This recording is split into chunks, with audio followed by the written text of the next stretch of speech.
देखो ऐसा है कि मैं ये कह रहा हूँ कि शशिकांत जी घटोत्कच वटोत्कच कुछ भी नहीं है इस देश में। अगर अर्जुन जिंदा है ना तो वो इसलिए जिंदा है क्योंकि घटोत्कच मर गया।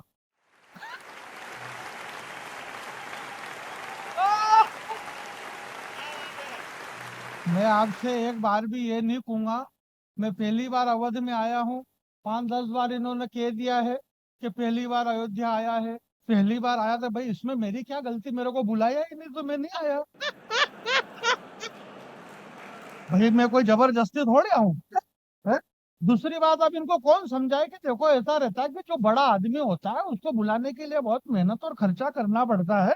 आप देश के एक बड़े आदमी को सुन रहे हैं। आपके बीच में श्रद्धेय श्री जानी बैरागी जी खड़े हुए हैं।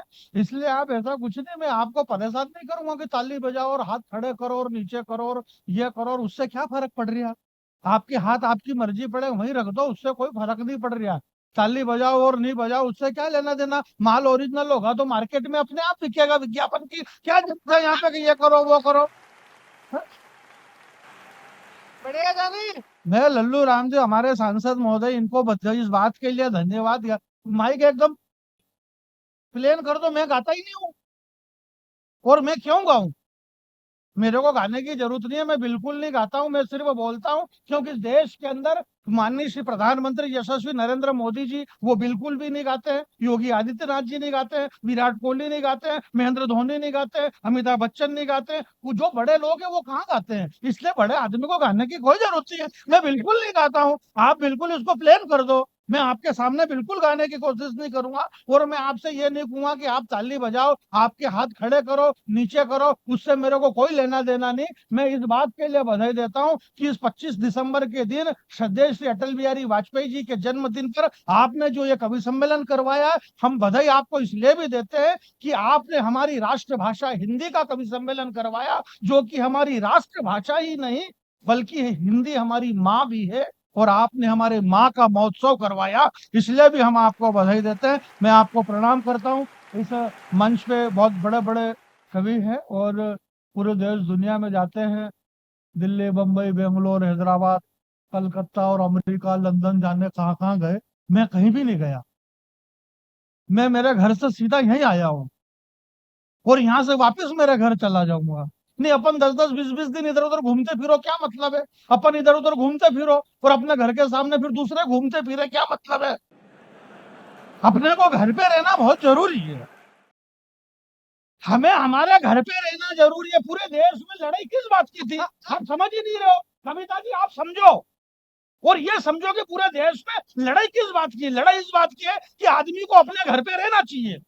अगर आप घर पे रहना सीख जाओ, दुनिया की सारी लड़ाई खत्म। हिंदुस्तान की सबसे बड़ी लड़ाई किस बात की थी? लड़ाई इस बात की थी कि भगवान श्री रामलला का घर कौन था? अयोध्या। वो घर पे नहीं थे, लड़ाई थी। बस घर बन गया, बात खत्म। एक बार पूरा सदन ताली बजाई है।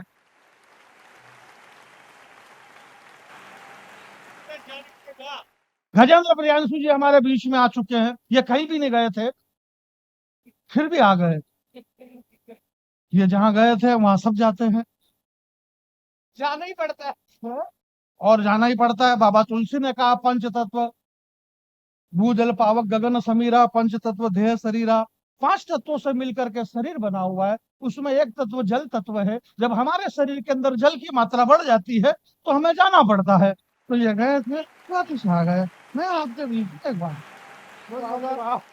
प्रणाम करता हूँ हमारे गजेंद्र भाई का। बहुत बहुत धन्यवाद कि आपकी वजह से मैं रामलला के दर्शन कर पाया, इस पवित्र मिट्टी के दर्शन कर पाया। दादा जमुना प्रसाद उपाध्याय जी, आपका भी बहुत बहुत धन्यवाद। मेरे को ये पता नहीं चल रहा कि मेरे को बुलाया आपने क्या आपने, पर अब ठीक है, दोनों का धन्यवाद। मैं आया हूँ, एक बात है। मैं बहुत प्रणाम करता हूँ। सारे बड़े लोग बैठे हुए हैं। मैं बहुत छोटा सा कवि हूँ। भगवान श्री राम जी पे ज्यादा कुछ भी नहीं कहूंगा। नेता लोग पे, इतनी सारी नेताओं पे सारी बातें हो गई। अपने को एक तो नेता लोग कवि सम्मेलन कराते हैं और नेताओं के खिलाफ कविता पढ़ रहे हैं, सड़क खा गए और चारा खा गए और 10 करोड़ ने 20 करोड़। भाई आप आपका कॉन्फिडेंस बढ़ाओ ना खाने पीने का। इस देश में वही जिएगा जो खाएगा।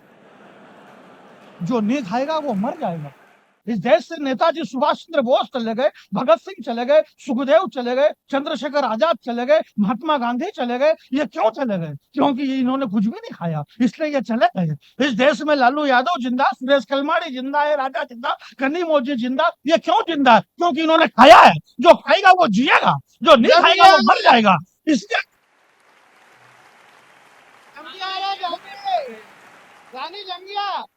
नहीं खाएंगे तो हम क्या करेंगे?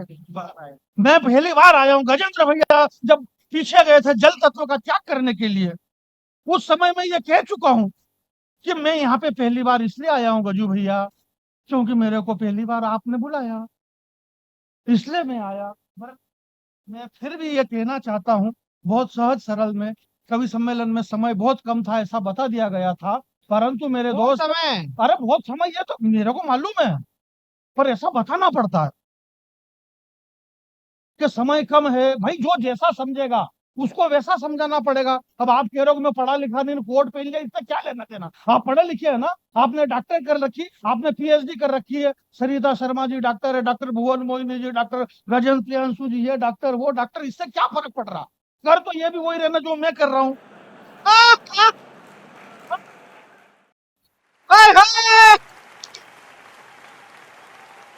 और इनसे अच्छा कर रहा हूँ भाई। जब यही करना है हाँ, तो पढ़ लिख के क्या कर लेंगे? इसमें कर लो भाई। इस देश के अंदर ज्यादा पढ़े लिखे लोगों ने बहुत ज्यादा से ज्यादा क्या कर लिया होगा? मैं आपके बीच में, जो लोग जा रहे हैं उनसे मेरा निवेदन है, जिन्हें जाना था वो चले गए, अब कोई भी नहीं जाएगा, और जिन्हें जाना है वो एक एक करके जाए। अरे आप 10-10 20-20 लोग एक एक साथ उठ उठ के जा रहे हैं, झुंड के झुंड। पढ़े लिखे लोग हैं, पढ़े लिखे हो तो कम से कम इतना तो समझो कि जनरल डायर ने जब जलियांवाले बाग के अंदर गोली कांड किया, उसमें सैकड़ों लोग मर गए, झुंड के झुंड। कौन कौन मरा उनके नाम भी मालूम नहीं है, परंतु भगत सिंह, सुखदेव, चंद्रशेखर आजाद ये सब एक एक करके गए। पूरा देश आज भी उनको पूछ रहा है आपको जाना है, एक एक करके जाइए। भाई बढ़िया जाएंगे।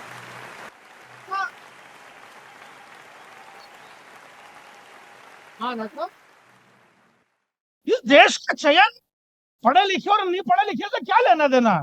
अरे भाई कोई डॉक्टर है, कोई प्रोफेसर है, आप कह रहे हैं कि कुछ ना, वो लंदन में कौन सा कॉलेज है वो लंदन से वो आते पढ़ के, ऑक्सफोर्ड यूनिवर्सिटी से पढ़े हैं, तो कहां से पढ़ के लाए, उससे क्या लेना देना?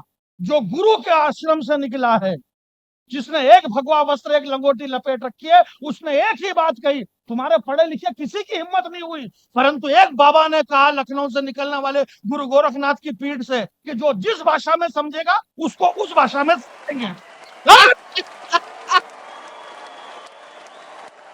भाई वाह,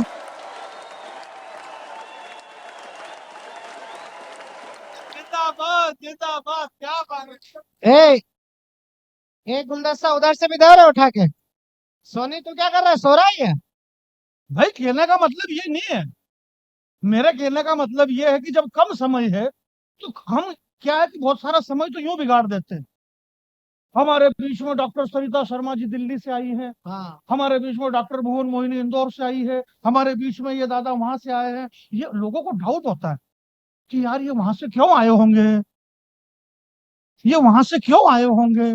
ये भाई ये वहां से इसलिए आए क्योंकि ये वहीं के रहने वाले हैं, इसमें इतना लोट लेने की जरूरत नहीं है।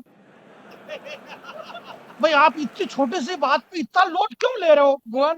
भाई पूरी दुनिया को ये पता है, पूरे संसार को ये पता है कि जिस राघवेंद्र सरकार के चरण के नीचे सैकड़ों ब्रह्मांड दबे हुए हैं भाई, ये कलकल करती सरयू नदी बह रही है। मेरा एक ही मानना है, राम जी पे मैंने बहुत ज्यादा लंबी चौड़ी कविताएं नहीं लिखी। मेरा ये मानना है कि हालांकि बहुत लंबी चौड़ी कविता लिखने से भी कोई मतलब, हमारी कविता जी वीर रस की इतनी बड़ी कवित्री, हमारे इधर तो मध्य प्रदेश में 1-2 जिले में तो कलेक्टर ने इनके ऊपर बहुत वो बोले, इतने खतरनाक कवित्री, लोग मार लोगों के रोंगटे खड़े हो जाते हैं।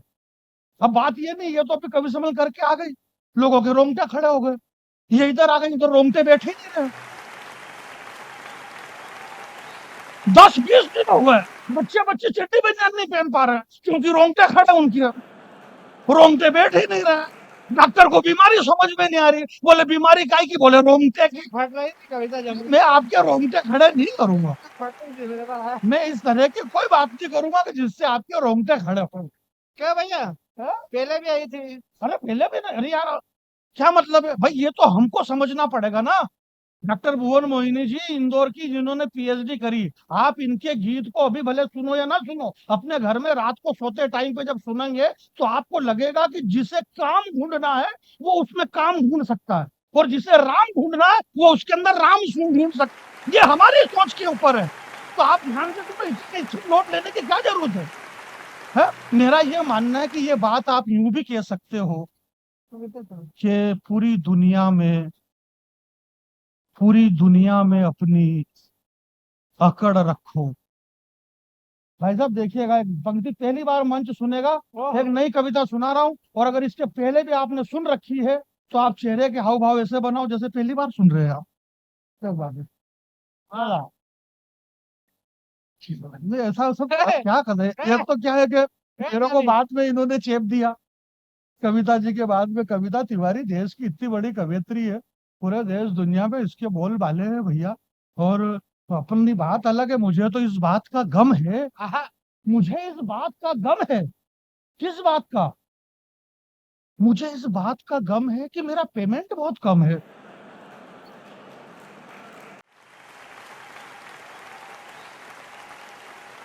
मुझे इस बात का गम है कि मेरा पेमेंट बहुत कम है। तभी गजेंद्र प्रियांशु बोले कि घबराओ मत, हम है। तो ये बैठे हुए हैं ऐश्वर्या राय, युक्ता मुखी, लारा दत्ता और प्रियंका चोपड़ा। ये मेरी 5-7 कविता एक साथ चलेगी, मेरे को मालूम नहीं पड़ेगा कौन सी वाली कहाँ खत्म हो गई और कहाँ तो शुरू। ये आपकी जिम्मेदारी है। ऐश्वर्या राय, युक्ता मुखी, लारा दत्ता और प्रियंका चोपड़ा, क्या गजब का बनाया मालिक ने तुम्हारा थोबड़ा। तुम सब के सब विश्व सुंदरी का खिताब जीती, पर सही सही बता ना तुम्हारे साथ क्या क्या बीती। तुम सबके सब विश्व सुंदरी का खिताब जीती, पर सही सही बताना तुम्हारे साथ क्या क्या बीती। अरे ऐश्वर्या राय, तूने सिर्फ सुंदरी शब्द चुना है, विश्व सुंदरी का नाम तेरे बाप ने भी नहीं सुना है। विश्व सुंदरी का नाम सुनेगा तो अपने आप को भूल जाएगी, और विश्व सुंदरी का चरित्र सुनेगा तो तेरी आंखें खुल जाएगी। विश्व सुंदरी बनने के लिए जमाने से जूझना पड़ता है, और विश्व सुंदरी बनने के लिए धधकते अंगारों पे कूदना पड़ता है। विश्व सुंदरी तो वो चित्तौड़ की महारानी पद्मिनी थी, उसकी सुंदरता की आगे आईना वापिस जल्दी कर ला लीजिए। नहीं मालूम पड़ा कि यहाँ से बाह फट गई। नुकसान किसका हुआ? देखो, मामला ऐसा है, सांसद महोदय कहाँ गए?